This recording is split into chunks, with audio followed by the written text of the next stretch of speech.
ಶಾಸಕ ರುದ್ರಪ್ಪ ಲಮಾಣಿಯನ್ನ ಗ್ರಾಮಸ್ಥರು ಘೆರಾವ್ ಹಾಕಿ ಪ್ರತಿಭಟಿಸಿದ ಘಟನೆ ಹಾವೇರಿ ತಾಲೂಕಿನ ಕನವಳ್ಳಿ ಗ್ರಾಮದಲ್ಲಿ ನಡೆದಿದೆ.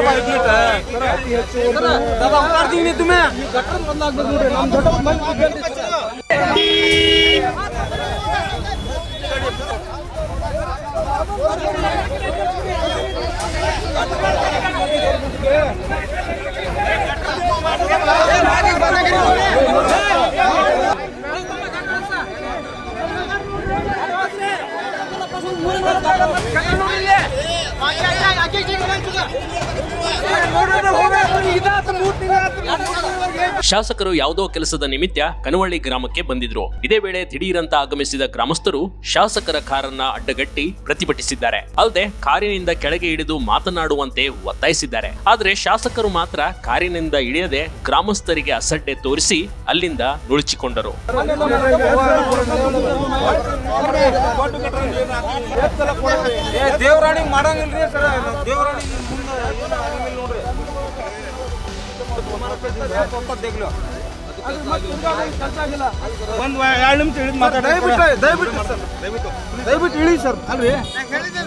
ಅಂದಹಾಗೆ ಗ್ರಾಮಸ್ಥರು ಗ್ರಾಮದ ರಸ್ತೆ ಮತ್ತು ಒಳಚರಂಡಿ ಕಾಮಗಾರಿಯನ್ನ ಮಾಡಿಸುವಂತೆ ಒತ್ತಾಯಿಸಿದ್ದಾರೆ. ಕಳೆದ 2 ವರ್ಷಗಳಿಂದ ಊರಿನ ಜನರು ನೋವನ್ನ ಅನುಭವಿಸುತ್ತಿದ್ದಾರೆ. ಆದರೆ ಶಾಸಕರಿಗೆ ಹಳ್ಳಿ ಜನರ ಕೂಗು ಕೇಳುತ್ತಿಲ್ಲ ಎಂದು ಆಕ್ರೋಶ ವ್ಯಕ್ತಪಡಿಸಿದ್ದಾರೆ. ಅಲ್ಲದೆ ಶಾಸಕರು ಕೇವಲ ಮಾಡ್ತೀನಿ ಅಂತ ಭರವಸೆ ಕೊಟ್ಟು ಅಲ್ಲಿಂದ ಕಾಲ್ಕಿತ್ತಿದ್ದಾರೆ. ಹೀಗಾಗಿ ಶಾಸಕರು ಕಾರಿನಲ್ಲಿ ಹೋದ್ರೂ ಸಹ ಪ್ರತಿಭಟನಾಕಾರರು ಕಾಂಗ್ರೆಸ್ಗೆ ಧಿಕ್ಕಾರ ಧಿಕ್ಕಾರ ಅಂತ ಕೂಗಿರುವ ಘಟನೆ ಕೂಡ ನಡೆಯಿತು.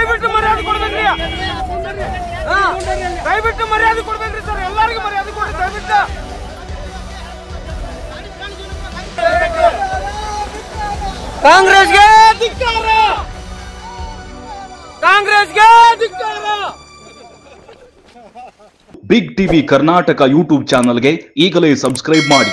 ಧನ್ಯವಾದಗಳು.